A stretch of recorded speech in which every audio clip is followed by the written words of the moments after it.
Hello viewers, welcome to my channel Poongodi's Kitchen. இன்னைக்கு துவரம் பருப்பை எப்படி வேக வைக்கலாம் அப்படிங்கறத பேச்சுலர்ஸ்க்காகவும் பிகினர்ஸ்க்காகவும் சொல்லி கொடுக்கிறேன். நம்ம சவுத் இந்தியன் ரெசிபீஸ்ல அதிகமா இந்த துவரம் பருப்பை வேக வச்சு சாம்பாருக்கு ரசத்துல கூட்டு பொரியல் எல்லாத்துலயும் சேர்ப்போம். அதனால இது தெரிஞ்சுக்கிறது ரொம்ப அவசியம். இதுக்கு 1 கப் துவரம் பருப்பு எடுத்துர்க்கேன். ஒரு 180 மில்லி இந்த துவரம் பருப்பை குக்கர்ல வேக வைக்க போறேன். இப்போ குக்கர்ல போட்டுட்டு இந்த துவரம் பருப்பு மூழ்கிற அளவுக்கு 2 டம்ளர் தண்ணி ஊத்தலாம். இத 2 டைப்பா செய்யலாம். ஓபன் கண்டெய்னர்லயும் வேக வைக்கலாம், குக்கர்லயும் வேக வைக்கலாம். இது வந்து குக்கர்ல செய்யற விதம். இந்த மாதிரி எல்லா பருப்பும் மூழ்கிற அளவுக்கு தண்ணியை விட்டுட்டு ஒரு 1/4 டீஸ்பூன் மஞ்சள் தூள் போடுங்க. 1/4 டீஸ்பூன் மஞ்சள் தூள் போட்டுட்டு அதோட ஒரு 1 or 2 drops ஆயில், என்ன ஆயில் நீங்க யூஸ் பண்றீங்களோ அதை போடலாம். இந்த மாதிரி ஆயில் விடுறதுனால துவரம் பருப்பு சீக்கிரமா வேகும். குக்கரை க்ளோஸ் பண்ணி வெயிட் போட்டு வைங்க. ரொம்ப ஹை ஃப்ளேம்ல வைக்காதீங்க. ஏன்னா பருப்பு வந்து பொங்கி வெளியில வரும்.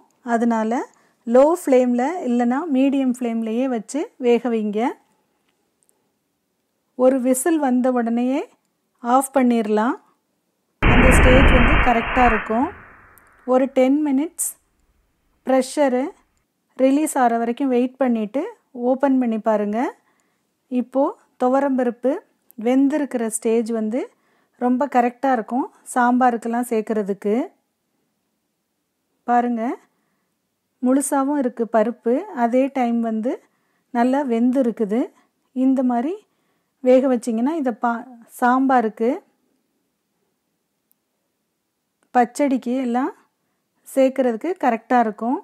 இதே சூப்புக்கு இல்லனா ரசத்துக்கு வேணும்னா மேஷ் பண்ணிட்டு சேர்த்துக்கலாம்.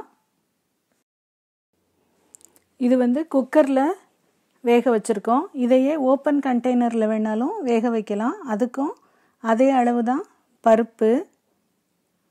ஓபன் கண்டெய்னர்ல பருப்பை வச்சு அதுல மூழ்கிற அளவுக்கு தண்ணி விட்டு இதுலயும் 1/4 டீஸ்பூன் மஞ்சள் தூள் சேர்த்து 2 drop ஆயில் சேர்த்து கொதிக்க விடலாம். இதுல என்ன அட்வான்டேஜ்னா நீங்க வந்து இடையில திறந்து பார்த்துக்கலாம் எவ்வளவு வெந்திருக்குங்கறத. கரெக்ட்டா வெந்த உடனே ஆஃப் பண்ணிட்டு ஒரு ஃபில்டர்ல தண்ணியை வடிகட்டிட்டு இந்த மாதிரி பருப்பை தனியா பிரிச்சு எடுத்துக்கலாம். இந்த பருப்பு வந்து பொரியலுக்கு சேர்க்கிறதுக்கெல்லாம் ரொம்ப கரெக்ட்டா இருக்கும். இந்த வீடியோ லிங்க் உங்களுக்குலாம் பிடிச்சிருக்கும்னு நினைக்கிறேன்.